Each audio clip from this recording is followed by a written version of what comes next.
আমরা কখনোই দেখতে পাই না। রাষ্ট্রের কাছে আমাদের আকুল আবেদন, সাংবাদিকদের নিরাপত্তা নিশ্চিত করতে হবে। তাদের সব ধরনের নিরাপত্তা যেন রাষ্ট্র ব্যবস্থা করে, সেই বিষয়ে আমরা রাষ্ট্রের যারা গুরুত্বপূর্ণ দায়িত্বে রয়েছেন তাদের কাছে আমরা অনুরোধ জানাতে চাই। আজকে এই প্রতিবাদ সমাবেশ থেকে বলতে চাই যে আমরা সবসময় দেখি যে যখনই সাংবাদিকদের উপরে হামলা চালানো হয় তখনই কোনো রাজনৈতিক দল তারা বিভিন্ন রাজনৈতিক দলের উপরে চাপিয়ে দেওয়ার চেষ্টা করে, কিন্তু প্রকৃত অর্থে যারা সন্ত্রাসী, যারা দুর্বৃত্ত, তাদের কোনো ধরনের আইনের আওতায় আনা হয় না। আমরা গতকাল দেখেছি গাজীপুরে সাংবাদিকের উপরে যেভাবে হত্যাযজ্ঞ চালানো হয়েছে, প্রায় 24 ঘন্টার কাছাকাছি পেরিয়ে গেল, এখন পর্যন্ত যারা প্রকৃত আসামি তাদেরকে গ্রেফতার করা হয়নি। আমরা এর তীব্র নিন্দা এবং প্রতিবাদ জানাই। ধন্যবাদ সবাইকে। আমাদের সহকর্মী হত্যার বিচার যে এটা আমাদের জন্য লজ্জার, এটা রাষ্ট্রের জন্য লজ্জা। আমরা দেখেছি বিগত 17 বছরে আওয়ামী ফেসিজমের সময় সাংবাদিকদের উপর, বিরোধী মতের উপর কি ধরনের নিপীড়ন চালানো হয়েছিল। আমরা দেখেছি জুলাই আগস্ট গণ অভ্যুত্থানের সময় সাংবাদিকদের টার্গেট করে কিভাবে পুলিশ গুলি করে হত্যা করেছিল। আওয়ামী সেই অস্ত্রধারীরা কিভাবে সাংবাদিকদের উপর আক্রমণ করেছিল আমরা দেখেছি। আমরা খুব এই সরকার থেকে, অন্তর্বর্তী সরকার থেকে আশা করেছিলাম এমন একটি বাংলাদেশ আমরা চেয়েছিলাম যে বাংলাদেশ নতুন করে করবে, যে বাংলাদেশ কোনো ফেসিজম থাকবে না, যে বাংলাদেশ সকল অন্যায়ের, সকল অবিচারের, সকল নিপীড়নের বিচার হবে, যে বাংলাদেশে আমরা চেয়েছিলাম গণমাধ্যম তার স্বাধীন সাংবাদিকতা উপভোগ করবে। কিন্তু আমরা এই সরকার থেকে গত 1 বছরে সেই পরিবেশ এখন পর্যন্ত পাইনি। আমি আমার থেকে বলতে আমাদের প্রতিটি সহকর্মী সহ পুরো বাংলাদেশ গতকালকে আমাদের তুহিন ভাইয়ের সেই নির্মমভাবে হত্যাকাণ্ডের সেই ভিডিও ফুটেজ কিংবা তার সেই রক্তাক্ত দেহ থেকে আমরা সবাই কেঁদেছি। এখনো আমার গা শিউরে ওঠে ওই হত্যাযজ্ঞের অবস্থা দেখে। কিন্তু আমরা এই ঘটনা ঘটার পরে আমরা দেখি সেটাকে বিভিন্নভাবে ফ্রেমিং এর চেষ্টা চলছে, বিভিন্নভাবে রাজনৈতিক দায় কিংবা বিভিন্ন দায়ের উপর। কিন্তু এই যে হত্যাযজ্ঞ হয়েছে এটা নিয়ে সুস্পষ্টভাবে বিচার চাইতে আমরা এখন পর্যন্ত সরকারের উপরমহল থেকে কিংবা রাজনৈতিক দলগুলো থেকে সামান্য কিছু পেলেও ওই ধরনের জোরালো কোনো আওয়াজ এখন পর্যন্ত পাইনি। 24 ঘন্টার কাছাকাছি হলেও এই ঘটনার সাথে সম্পৃক্ত আসল আসামিদের এখন পর্যন্ত গ্রেপ্তার করা হয়নি। এটা আমি মনে করব রাষ্ট্রের ব্যর্থতা। আমরা চাই, আমরা স্বাধীন সাংবাদিকতা করতে চাই, সারা বাংলা স্বাধীনতা পায় এবং সাংবাদিকরা তাদের কর্মক্ষেত্রে তাদের সাংবাদিকতা করতে গিয়ে যাতে সেই সুষ্ঠু পরিবেশ পায়, আমরা রাষ্ট্রের কাছে আহ্বান করব। আপনারা আপনাদের বিগত 1 বছরে অনেক ভুল আছে, আপনারা ভুলকে শুনতে উঠুন। আপনারা স্বাধীন সাংবাদিকতার যে রাষ্ট্র আপনাদের থেকে প্রত্যাশা করে, আপনার সাংবাদিকরা যা প্রত্যাশা করে আপনাদের থেকে, আপনারা সাংবাদিকদের সুরক্ষা দেওয়ার সেই দায়িত্বটি পালন করুন। এবং আমরা আমাদের মাঠে আমরা আর কোনো তুহিন ভাইয়ের মতো কিংবা সাংবাদিক যারা বিগত দিনে আহত হয়েছে কিংবা নিহত হয়েছে, আমরা আর কোনো সাংবাদিকের রক্ত দেখতে চাই না। আমরা চাই সাংবাদিকতার সুষ্ঠু পরিবেশ। বাংলাদেশে কোনো ধরনের কোনো হত্যাযজ্ঞ, বিচার বহির্ভূত হত্যাযজ্ঞ আমরা আর চাই না। আমরা একটি স্বাধীন বাংলাদেশ যেমন পেয়েছি 24-এ, যেমন আমরা সেই স্বাধীন বাংলাদেশ স্বাধীনতার পূর্ণতা পেয়েছি, আমরা সাংবাদিকতার সেই স্বাধীনতার পূর্ণতা চাই। সবাইকে অসংখ্য ধন্যবাদ। কিন্তু সত্য সংবাদটা সবার সামনে প্রচার করার চেষ্টা করেছি এবং সেই সত্য সংবাদ প্রচার করার কারণে আমরা সাংবাদিকরা অনেক হামলা, মামলা, হুমকির শিকার হয়েছি। আপনারা জানেন, আমরা যারা এখানে সাংবাদিক আছি, প্রবাসী সাংবাদিক যারা আছে, তাদের বিরুদ্ধে যে আইসিটি একটা যে মামলা আছে, সেই মামলা নিয়ে কিন্তু এখনো কোনো প্রকার কোনো সুরাহা হয়নি। গাজীপুরের যে হত্যাকাণ্ড, এই গাজীপুরের হত্যাকাণ্ড আজকে আমরা মানববন্ধন করছি, কালকে করবো, পরশুদিন আমরা সবাই ভুলে যাব। এটা স্বাভাবিক একটা বিষয় এখন হয়ে দাঁড়িয়েছে। আর সাংবাদিক মারার কারণে বা মারার পর বিভিন্ন রাজনৈতিক নেতাকর্মীরা বিভিন্নভাবে ট্যাগ দেওয়া শুরু করে যে সে অমক দল করছে বা অমকটাই হামলা করেছে। আমরা এখান থেকে সুস্পষ্টভাবে একটি কথা বলতে চাই, সাগররুনি হত্যাকাণ্ড নিয়ে এই বর্তমান সরকারের কাছ থেকে আমরা সুস্পষ্ট কোনো সিদ্ধান্ত এখনো আসেনি।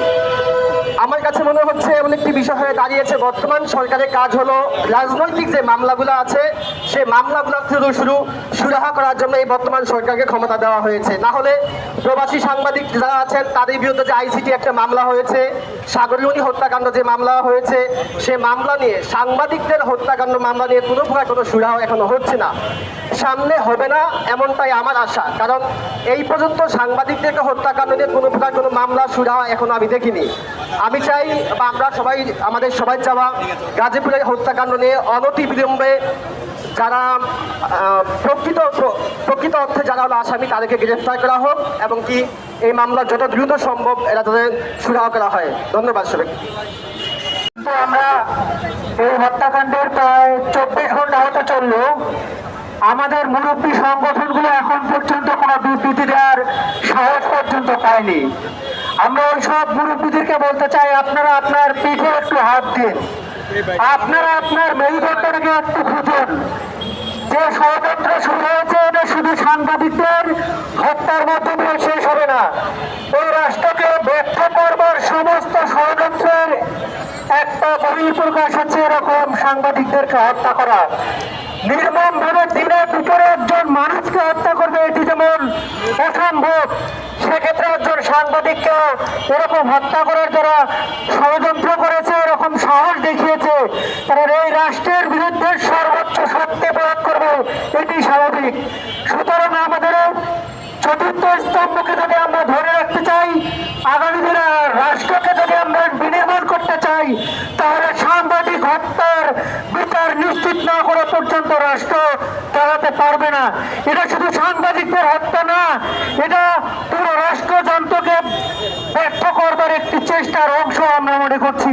কাজেই আমরা দাবি করছি এই সাংবাদিক হত্যার সঙ্গে যারা জড়িত আছে তাদেরকে দ্রুত গ্রেপ্তার করতে হবে এবং আইনের আওতায় এনে শাস্তি দিতে হবে।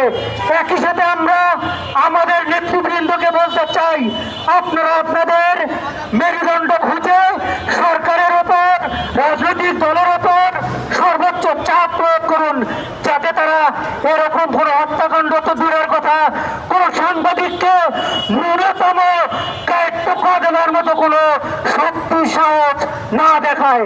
যদি এটা না পারেন, আগামী দিনে আপনাদের ক্ষমতার চেয়ার, আপনাদের ইউনিয়নের চেয়ার আমরা টান দিতে বাধ্য হব। ধন্যবাদ সবাইকে। এই গাজীপুরে হত্যাকাণ্ড নয়, আমরা যদি বলি যে গত 1 বছর ধরে 400-র উপরে সাংবাদিক বিভিন্নভাবে আহত হয়েছে, হত্যাকাণ্ডের শিকার হয়েছে। তো আমাদের ভাইয়েরা যখন হত্যাকাণ্ডের শিকার হয় বা আহত হয়, তখন কিন্তু সরকারের টনক লড়ে না। তাদের যদি কোনো ব্যক্তি বা বর্গ যদি আহত হয়, তখন কিন্তু সরকার সে বিষয়ে দ্রুত পদক্ষেপ নেয়। কিন্তু আমরা যখন গণমাধ্যম কর্মীরা নানাভাবে হয়রানির শিকার হচ্ছি, তখন সরকার এ বিষয়ে বরাবর চুপ থাকে। সরকারের পক্ষ থেকে বরাবরই বলা হয় যে আমাদের বিষয় তারা দেখছেন, তারা আমাদের সহকর্মী, তারা আমাদের সহযোদ্ধা। যদি তারা আমাদের সহযোগী মনে করত, তাহলে আমাদের প্রতিটি পদে পদে আমাদেরকে কখনোই হয়রানি করা হতো না। আমরা যদি বলি যে প্রতিটি ইস্যু বা প্রতিটি ঘটনায় প্রতিটি সাংবাদিক নানাভাবে হয়রানির শিকার হয়েছে। গত কয়েকদিনের ইতিহাস যদি আমরা ঘাটাঘাটি করি, বিভিন্ন মাধ্যমে গণমাধ্যম কর্মীরা হয়রানির শিকার হয়েছে। তো এই হয়রানি বন্ধ করতে এই সরকার যদি না পারে, তাহলে আমরা আমাদের মতো করে কাজ করব। আমরা বরাবর সরকারকে সাপোর্ট দিয়ে এসেছি এবং বরাবর বলে এসেছি, ঠিক আছে আপনারা আপনাদের মতো করে চলেন। কিন্তু যখন আমরা বিভিন্নভাবে যে কোনো সংবাদ কাভার করার ক্ষেত্রে হয়রানির শিকার হচ্ছি, তখন আমরা কিন্তু আর বসে থাকবো না। আমরা আমাদের মতো করে আগাবো এবং আমরা যারা সংঘবদ্ধ আছি, আমরা সে বিষয়ে রুখে দিব সরকারকে। সে বিষয়ে আমাদের বার্তা একদমই স্পষ্ট বলি আমরা। তো এই ছিল আমার কাছে। জাতির বিবেক বলা হয় গণমাধ্যম কর্মীকে, আর যখন সেই বিবেকের প্রতি এ ধরনের আচরণ বা মৃত্যুর কাছাকাছি তাদেরকে নিয়ে যায় বা মৃত্যু ঘটে, সেটি আসলে কখনোই একটি জাতির জন্য কাম্য নয়। ঠিক এরকম প্রতিনিয়ত চলছে। এই গণমাধ্যম কর্মীদের জন্য কি করা হয়েছে, এই রাষ্ট্র কতটুকু করেছে? প্রতিনিয়ত এরকম একের পর এক গণমাধ্যম কর্মীরা আহত হচ্ছে, নিহত হচ্ছে। এদের জন্য আইনে কতটুকু সুরক্ষা আছে? কোনো গণমাধ্যম কর্মীর উপর যখন আঘাত আনে তার জন্য আইন কতটুকু প্রয়োগ করা হয়, তার প্রতি কতটুকু সুবিচার করা হয়? এই তো সেদিন আমাকেও এই মহাখালী বাস টার্মিনালে আমার উপর হামলা করা হয়েছে সংবাদ সংগ্রহ করার সময়। কই সেই বিচার তো আজ পর্যন্ত পাইনি। মামলা হয়েছে, একজনকেও গ্রেপ্তার করা হয়নি। কেন? তাহলে প্রশাসন কি করে? এটা কি প্রশাসনের দায়ভার নাই এই ক্ষেত্রে?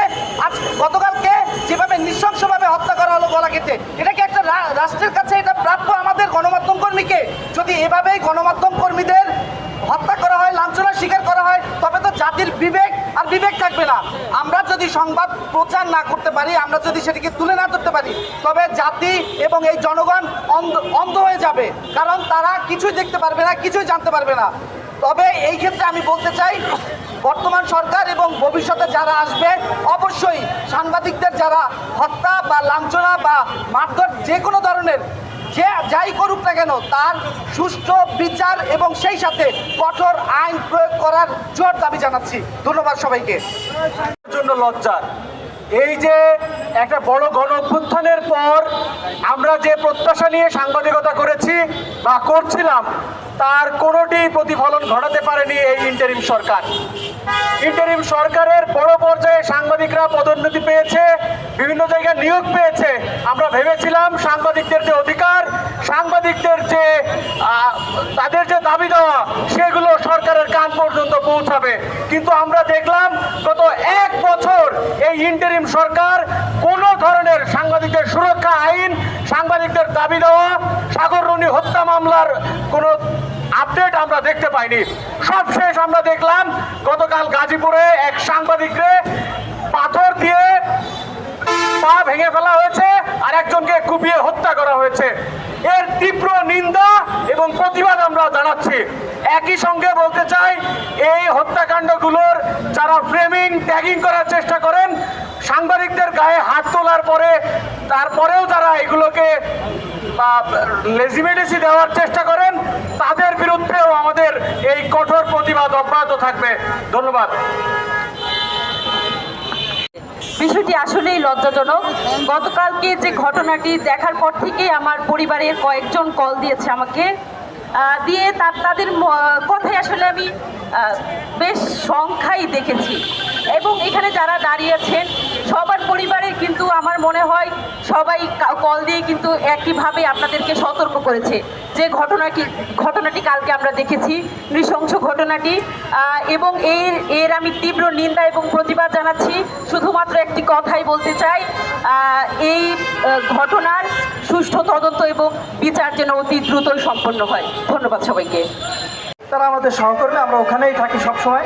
রাজনৈতিক নেতৃবৃন্দ প্রোগ্রাম, সরকারি প্রোগ্রাম, বেসরকারি প্রোগ্রাম, এছাড়া বিভিন্ন দেশের সংবাদ প্রকাশের যে আমরা কাজ করি সেটা আমরা সামনেই থাকি। কিন্তু আজকে আমাদের বাধ্য হয়ে এখানে আসতে হয়েছে। আপনারা জানেন গতকালকে যে গাজীপুরে আমাদের 2 সহকর্মী তারা তাদের পেশাগত দায়িত্ব পালন করতে ছিল, তারা সেখানে কোনো চাঁদাবাজি করতে যায়নি, কোনো অপকর্ম করতে যায়নি, কোনো অন্যায় করতে যায়নি। তারা তাদের পেশাগত কাজ করতে যায়, যে নৃশংস হত্যাকাণ্ডের শিকার হয়েছে, আরেকজন নৃশংসের হামলার শিকার হয়ে এখন হাসপাতালে কাতরাচ্ছে। এটার তো কথা ছিল না। সেই 24-এর গণ অভ্যুত্থানের পর নতুন বন্দোবস্ত যে নতুন বাংলাদেশের স্বপ্ন আমরা দেখেছি, সেই বাংলাদেশে খুবই দুঃখজনক অপ্রত্যাশিত ঘটনা ঘটতেই আছে গত 1 বছর ধরে সাংবাদিকদের সঙ্গে। কেন এটা আমরা প্রশ্ন করতে চাই।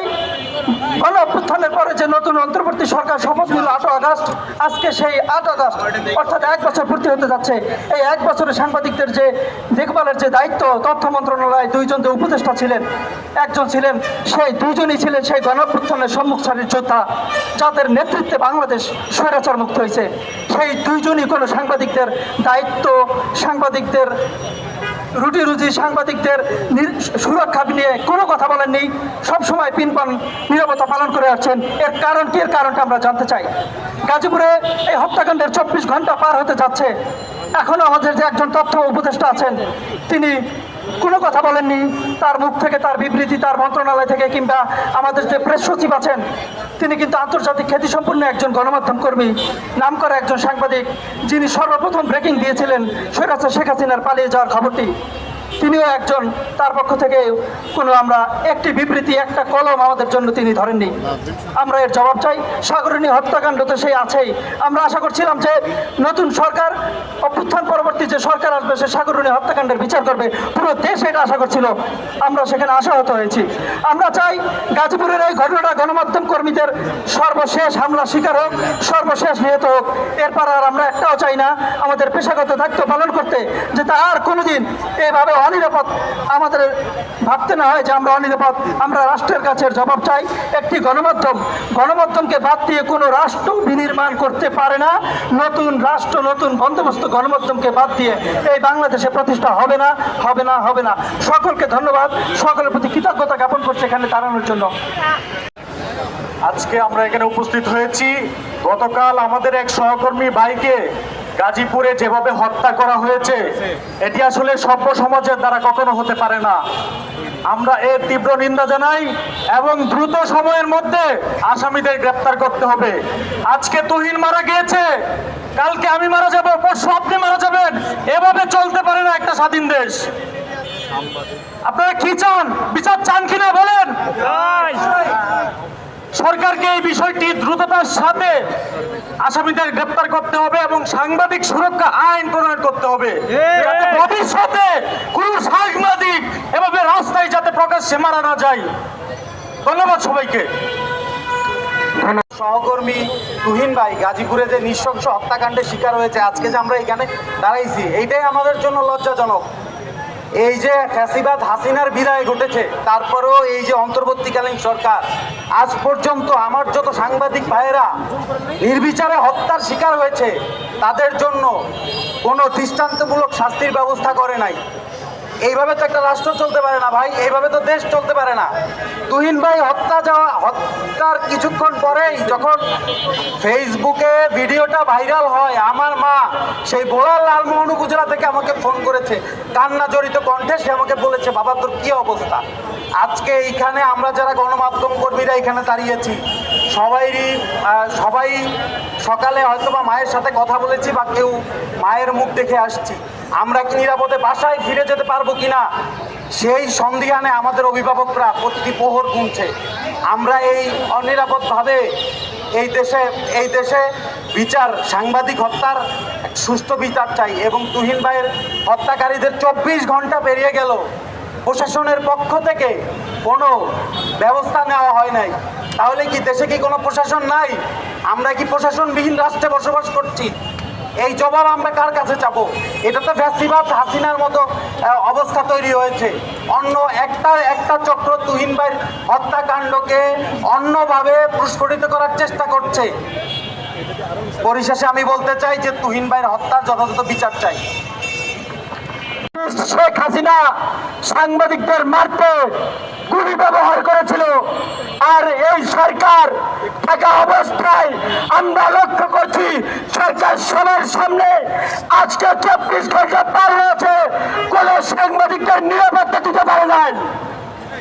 এই সরকার মাধ্যমে এসেছে, জনগণের সরকার। এই সরকার সাংবাদিকদের নিরাপত্তা দিতে পারে না, জনগণের কি নিরাপত্তা দিবে? এখন পর্যন্ত সাগররুনির হত্যার মামলার সব বিচার হয় নাই। 24 ঘন্টা পার হয়েছে, জনগণের মাথা টনক নড়েছে, অথচ এই সরকারের মাথা টনক নড়ে নাই। আমি দ্রুত বিচার চাইব এবং সেই আসাদুজ্জামান তুহিন ভাইয়ের পরিবারের সাথে সরকার যেন দ্রুত কথা বলেন এবং এই বিচার যেন দ্রুত করে দিতে পারেন। ধন্যবাদ সকলকে। নিরাপদ নই, এটা সরকারকে জানাতে চাই। একটা কথা বলতে চাই, সাংবাদিকরা তো কখনো ক্ষমতার জন্য দৌড়ায় না, সাংবাদিকরা দৌড়ায় এই রাষ্ট্রকে নিরাপত্তা দেবার জন্য। এবং সেই সাংবাদিকরাই যখন অনিরাপদ, তারা যখন নিরাপদভাবে নিউজ কভার করতে পারে না, তাহলে এই সরকার কি করে? আমি একটা কথা বলতে চাই, আমাদের এই বাংলাদেশের সাংবাদিক যারা রয়েছে, তারা যদি আগামী 7 দিন নিউজ যদি কাভারেজ না করে, আমরা সরকারকে বলতে চাই আপনার টনক নড়বে এবং আপনার পায়ের নিচ থেকে মাটি সরে যাবে। এটা আপনার কিন্তু মনে রাখতে হবে।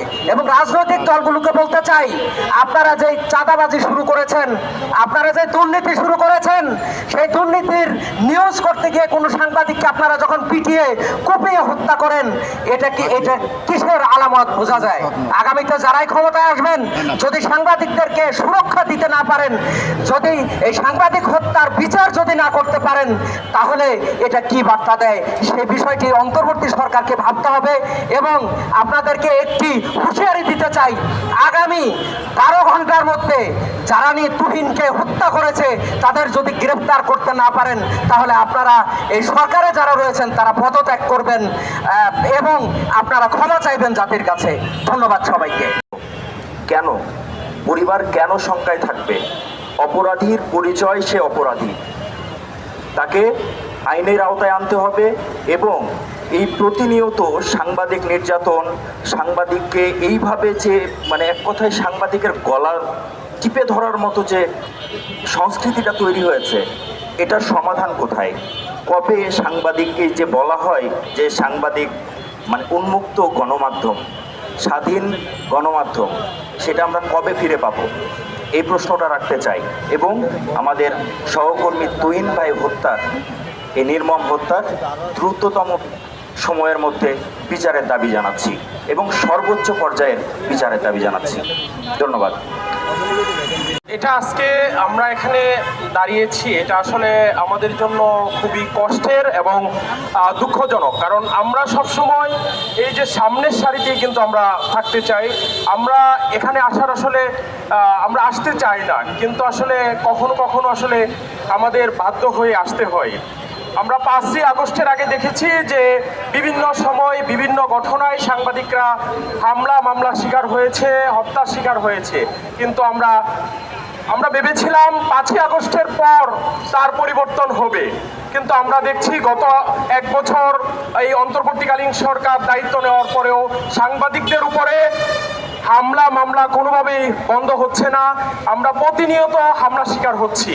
কিন্তু কেন? আসলে আমরা একটি বিপ্লবের পর একটি স্বাধীন দেশে কেন আমরা বারবার হামলার শিকার হব? এটা আসলে আমরা প্রশ্ন রেখে গেলাম। এবং এই যে ঘটনাগুলো ঘটেছে, গতকালকে গাজীপুরের ঘটনা ঘটেছে, এটা আসলে আমরা দেখার মতো নয় যে ওই ঘটনাটি ঘটেছে। এবং সবচাইতে কষ্টদায়ক হলো যে প্রশাসনের সামনে, পুলিশের সামনেই কিন্তু এই ঘটনাটি ঘটেছে। তারপরেও কিন্তু আমরা দেখেছি যে এই আইনশৃঙ্খলা বাহিনী আসলে সাথে সাথেই কোনো অ্যাকশনে যেতে পারেন নাই। এটাও আমাদের জন্য দুঃখজনক। আমরা অন্তর্বর্তীকালীন সরকারকে আমরা আহ্বান জানাবো, আমাদেরকে স্বাধীনভাবে কাজ করার সুযোগ করে দেন। ধন্যবাদ সবাইকে। না থাকার কারণে আজকে রাস্তায় সাংবাদিকদের ধরে মারে মানুষ।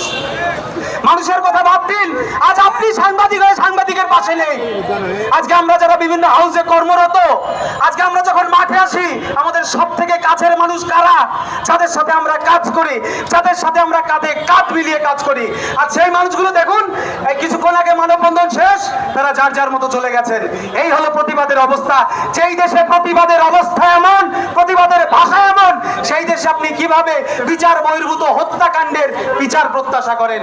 সব থেকে দুঃখের বিষয়, আজ এক ভাইয়ের বিচার পাওয়ার জন্য আজ এই জায়গায় দাঁড়িয়েছি। এই যে আমরা এই মানুষগুলো দাঁড়িয়েছি, আজ এই মানুষগুলো দাঁড়ানোর প্রয়োজন হতো না যদি আমাদের সাধারণ মানুষরা আমাদের পাশে থাকতেন। সেদিন এই গতকালকের ঘটনায় 6-7 জন মিলে তুহিনকে কুপিয়েছে।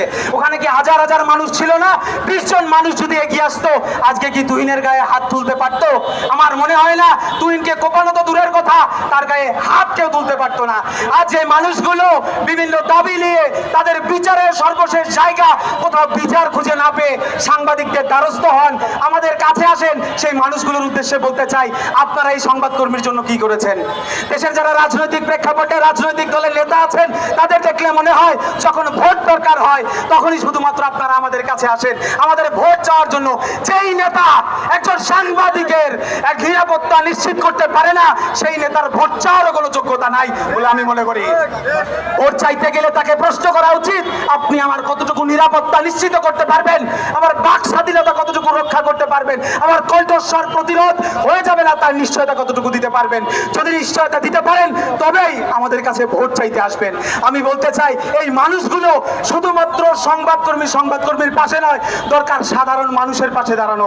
রাজনৈতিক ব্যক্তিবর্গ, উপদেষ্টা, সংশ্লিষ্ট যারা আছে তারা পরে, আগে তো আপনারা প্রতিবাদ করে তুলুন। আপনারা প্রতিবাদ করে তুললে এই ধরনের ঘটনা হবে না। আজ একটি রাষ্ট্রের চতুর্থ স্তম্ভ যেখানে নিরাপদ নয়, সেখানে সাধারণ মানুষ হিসাবে আপনি কতটা নিরাপদ, আপনার পরিবার কতটা নিরাপদ, আপনার সম্পদ কতটা নিরাপদ।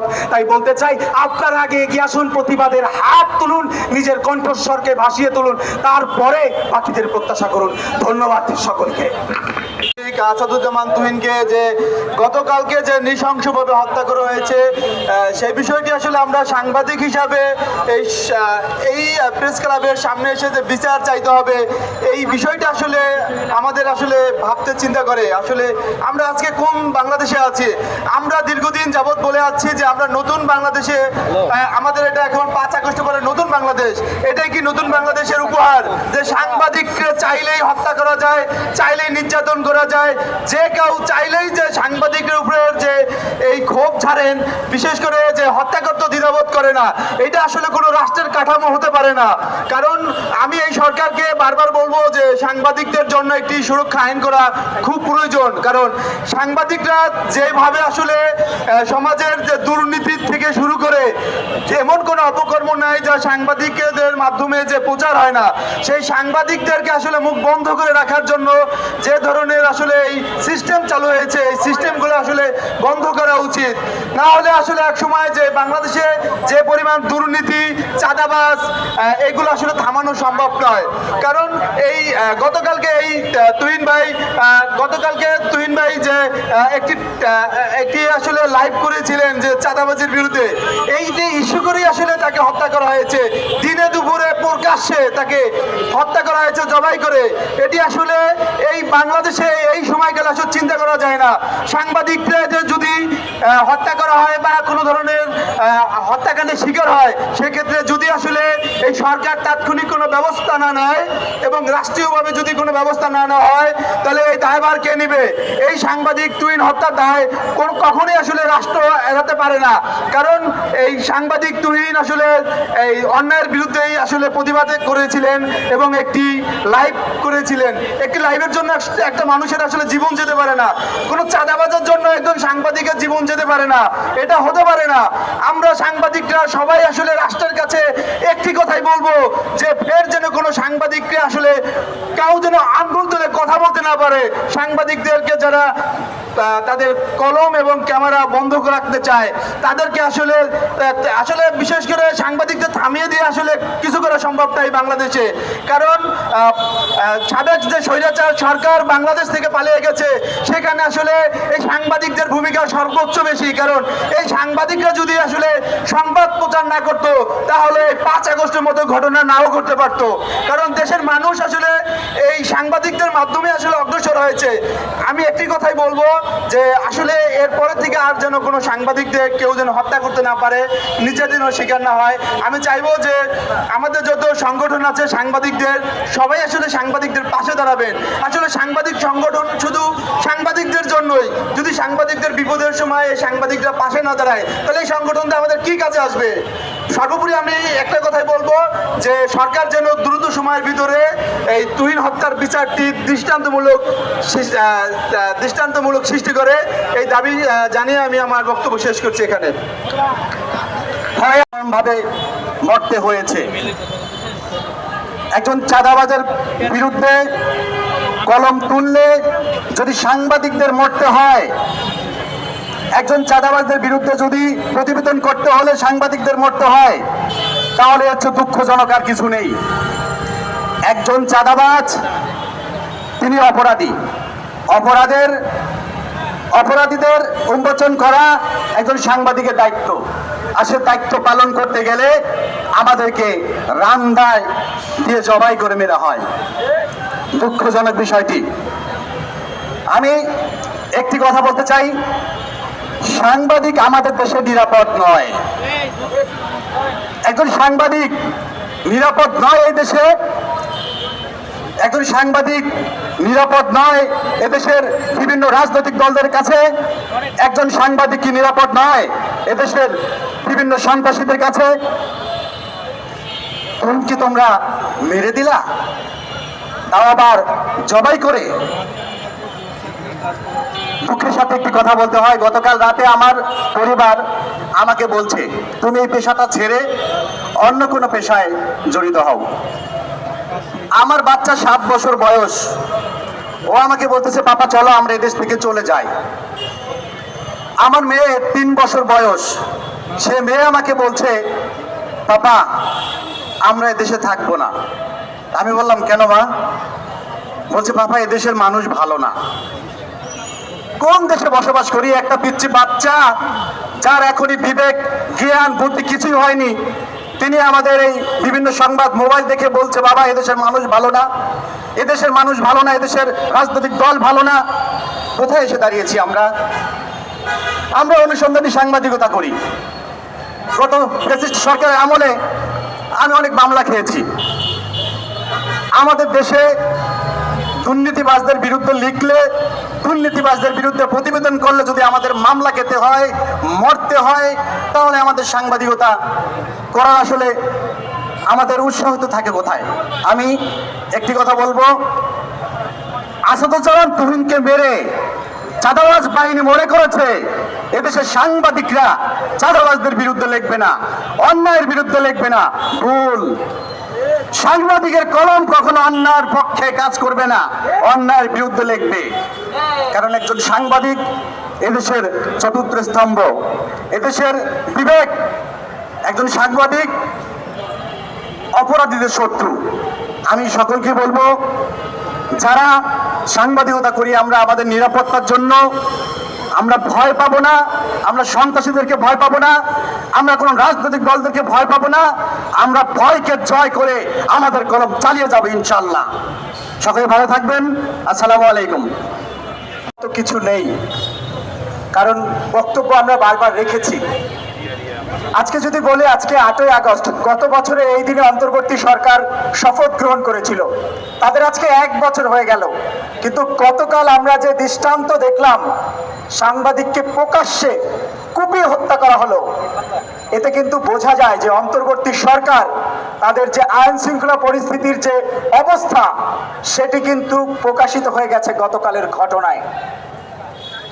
খুব উদ্বেগের সঙ্গে বলতে হয়, বাংলাদেশের সংবাদকর্মীরা রাষ্ট্রের চতুর্থ স্তম্ভ, অথচ তাদের নিরাপত্তা নেই। তারা যদি কোনো সংবাদ প্রকাশ করে, সেই সংবাদের জন্য আগে আমরা দেখতাম হুমকি দিত, আর এখন সরাসরি বিদায় করে দেয়। আগে তো মানুষ হুমকি দিয়ে বলতো যে ভাই এই নিউজটা কেন করছেন, আমি কিন্তু আপনাকে দেখে নেব। এখন আর দেখে নেব বলি না, সরাসরি তারা দেখে নেয়। গতকালে গাজীপুরে যে আসাদুজ্জামান তুহিনকে প্রকাশ্যে হত্যা করা হলো, আমি যখন প্রথম ভিডিওটি দেখলাম তখন আমি কিছুটা সময়ের জন্য স্তব্ধ হয়ে গিয়েছিলাম। যে আসলে এই ধরনের ভিডিও তো দেখা যায় না। একটা মানুষ যতই অপরাধী হোক, একটা মানুষ যতই খারাপ কাজ করুক, তাকে কোন নিয়মে প্রকাশ্যে এভাবে হত্যা করা যায়, তাও আবার জবাই করে। আমরা অন্তর্বর্তী সরকার থেকে দেখলাম গণমাধ্যম কমিশন করেছেন। তারা গণমাধ্যম কমিশন করে বিভিন্ন হাউজে হাউজে গিয়েছে, বিভিন্ন নেতাদের সঙ্গে কথা বলেছে, যারা সাংবাদিক নেতা তাদের সঙ্গে। কিন্তু সেই গণমাধ্যম কমিশনের গত 1 বছরে কম বাস্তবায়ন হয়নি। গণমাধ্যম কমিশনের কার্যক্রম ওই যেরকম কিতাবে আছে গোয়ালে নেই, এমন অবস্থা। এই গণমাধ্যম কমিশন দিয়ে কি হবে? দেশে এত সংস্কার করতেছেন আপনারা, সংস্কারের বলি আওড়াতে আওড়াতে মুখে ফেনা তুলে ফেলতেছেন। কি সংস্কার করলেন যদি আপনি সাংবাদিককে নিরাপত্তা দিতে না পারেন? যদি একজন সাংবাদিক তার কলমের মাধ্যমে লিখতে না পারে, তাহলে আপনার এই সংস্কার দিয়ে হবে কি? আমি এই সংস্কারের মুখে থু দিই, কারণ এই সংস্কার আমার ভাইদের আমার নিরাপত্তা দিতে পারে না। আমি অন্তর্বর্তী সরকারকে বলতে চাই, বিগত দিনের সরকার কিন্তু তাদের গতি রাখতে পারে নাই। তারা 15 বছর নিজেদেরকে অনেক শক্তিশালী ভেবেছে, কিন্তু যখন তারা সাংবাদিকদের নিপীড়ন নির্যাতন করেছে তাদেরকে কিন্তু পালিয়ে যেতে হয়েছে।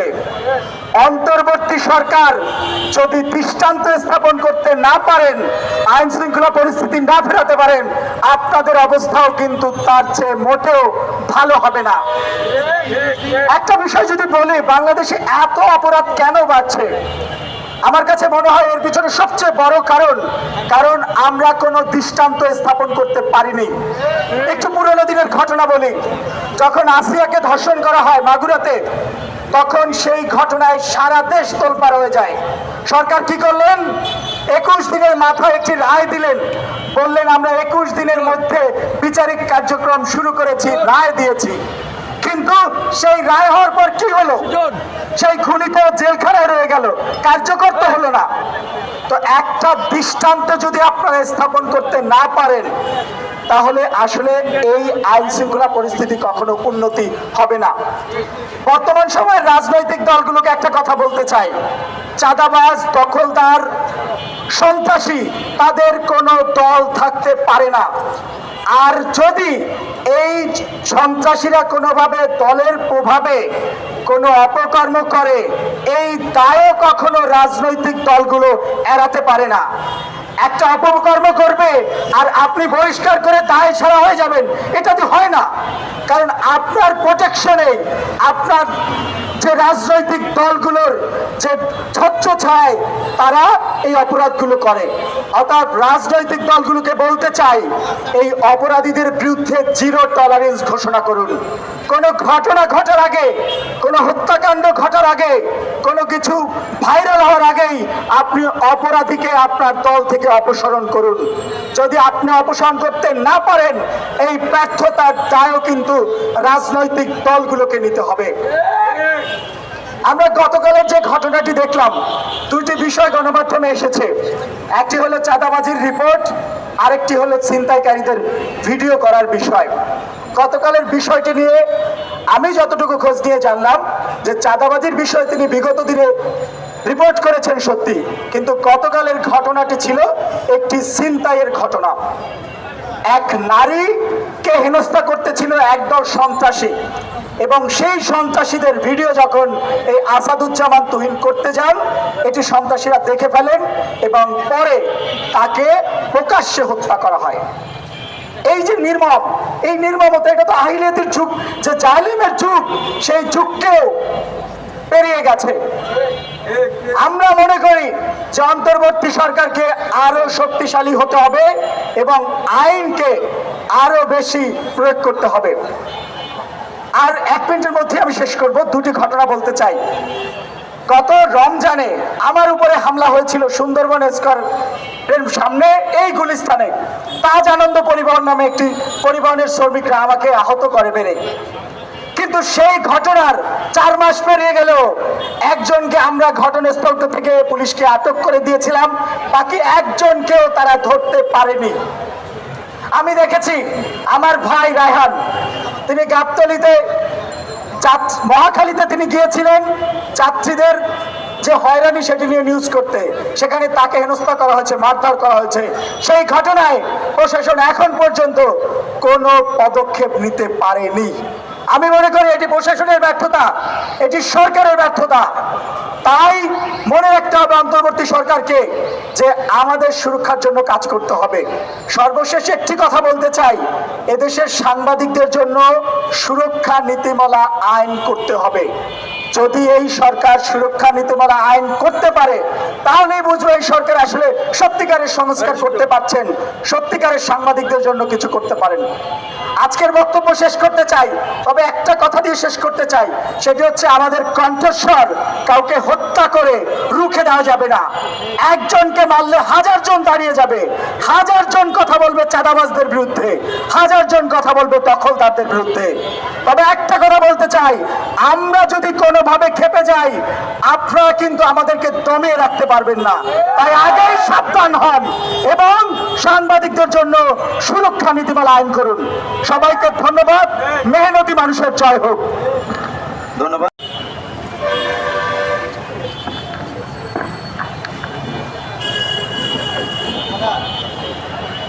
বিসমিল্লাহির রহমানির রহিম। আসসালামু আলাইকুম। বাংলাদেশে সাংবাদিক দুই রকম, তাই না? এক রকম হচ্ছে যারা দাবেদারি করে, যারা তেলবাজি করে, চামচামি করে এবং বিভিন্ন মহল থেকে নিয়মিত উৎকোচ গ্রহণ করে। আর আরেক ধরনের সাংবাদিক হচ্ছে যারা রাস্তাঘাটে কষ্ট করে কাজ করে সঠিক সংবাদ নিয়ে আসে। আর এই দুই ধরনের সাংবাদিকের পরিণতিও হয় কিন্তু আবার সেই দুই রকম। আপনারা দেখবেন যে নাম সর্বস্ব সাংবাদিক শুধুমাত্র পরিচয় দিয়ে বিভিন্ন জনের চামচামি করে, বিভিন্ন কোম্পানির বিভিন্ন নেতাদের চামচামি করে, সত্য কথা না বলে মিথ্যা প্রচার করে তারা ঢাকা শহরের নামি দামি গাড়িতে চড়ে, তারা বিভিন্নভাবে সুযোগ সুবিধা নিয়ে দামি ফ্ল্যাটে চড়ে। কিন্তু আমরা যারা রাস্তাঘাটে কাজ করি, আমরা যাদের সঠিক তথ্য পরিবেশন করি, জানেন তাদের অবস্থা কি হয়? তাদের অবস্থা কিছুটা আমার মতো হয়। আমি প্রায় বলে থাকি যে আপনারা যদি দেখেন যে আমার হাঁটুতে সব সময় দাগ থাকে, হয় সে ধাক্কার দাগ কিংবা বিভিন্ন সময় মাইরের দাগ। আমাকে অনেকেই প্রশ্ন করে, ভাই আপনার ভয় লাগে না? আমার কথা হচ্ছে ভয় লাগে, কিন্তু সেই ভয়টাকে আমরা জয় করে প্রতিনিয়ত কাজে যাই, কাজে নামি। আমরা যখন প্রতিদিন সকালে বের হই, সন্ধ্যায় বা রাতে যখন ফিরতে দেরি হয়, তখন আমাদের পরিবাররা দুশ্চিন্তায় থাকে যে সঠিকভাবে আমি বাসায় ফিরতে পারবো কিনা, আমার পরিণতি কি হবে। আমি একটু আগেও বলেছি, আবারও বলি যে আমাদের দেশের ভালো সাংবাদিকদের পরিণতি হয় দুইটা। আপনাদেরকে এই পয়েন্টটা লক্ষ্য করতে হবে। যারা ভালো সাংবাদিকতা করেন তাদের হয় শেষ পর্যন্ত, গতকালকে আমরা যেমন দেখেছি যে তুহিনকে প্রকাশ্যে কিভাবে কুপিয়ে কুপিয়ে শেষ করে দেওয়া হয়েছে। আমরা আরেকজন সাংবাদিককে দেখেছি গাজীপুরে যে কিভাবে সেই আয়ামে জাহেলিয়াতের যুগের মতো নির্মমভাবে বর্বরভাবে ইট দিয়ে তারপর পুরো শরীর তাকে থেতলে দেওয়া হয়েছে। আপনি কি মনে করেন যে পৃথিবীর কোনো সভ্য দেশে, কোনো সভ্য সমাজে এটা হতে পারে? এটা কোনোদিনও হতে পারে না। এটা কোনো সভ্য মানুষের সভ্য কালচারের কাজ হতে পারে না। আমরা মানুষ হলাম কিভাবে? আমার তো সেটাই প্রশ্ন। কোনো মানুষকে মানুষ কিভাবে মারতে পারে? সাংবাদিকের কথা বাদই দিলাম, দেখুন কিভাবে তাকে শেষ করে দেওয়া হয়েছে। আপনাদের এক নম্বর পরিণতির কথা বললাম যে ভালো সাংবাদিক হলে পরিণতি এমন হবে, সঠিক খবর প্রচার করলে পরিণতি এমন হতে পারে। আবার আরেকটা পরিণতি আছে যে শেষ পর্যন্ত মারধর খেয়ে একসময় হয়তো দেশের বাইরে চলে যেতে হবে অথবা সাংবাদিকতা ছেড়ে দিতে হবে। তাই তো অনেকে আমাকে প্রশ্ন করে, ভাই ভালো সাংবাদিক কিভাবে হব, কি করলে ভালো সাংবাদিক হওয়া যায়? আমি প্রত্যেককেই বলি যে তোমরা সাংবাদিক হয়েও না, এই দেশে আরো বহু পেশা আছে, তোমরা সেই পেশায় যাও। কারণ সাংবাদিক হলে, তার ভালো সাংবাদিক হলে তার পরিণতি কিন্তু খুবই খারাপ। এদেশে হয় তোমার মৃত্যু হবে, না হলে এই দেশ থেকে পালিয়ে চলে যেতে হবে, সাংবাদিকতা ছেড়ে শেষ পর্যন্ত অন্য কোনো পেশায় চলে যেতে হবে। সো এটা তোমরা করো না। আপনি কি জানেন এই যে কথাগুলো বললাম, এই ব্যর্থতা কার? এই ব্যর্থতা কি আমার মতো সাংবাদিকদের? এই ব্যর্থতা হচ্ছে রাষ্ট্রের। রাষ্ট্র যুগের পর যুগ আমাদেরকে আশ্বাস দিয়েছে, কথা দিয়েছে, কিন্তু রাষ্ট্রের প্রত্যেকে আমাদের সাথে সেই ওয়াদা এবং কথা ভঙ্গ করেছে।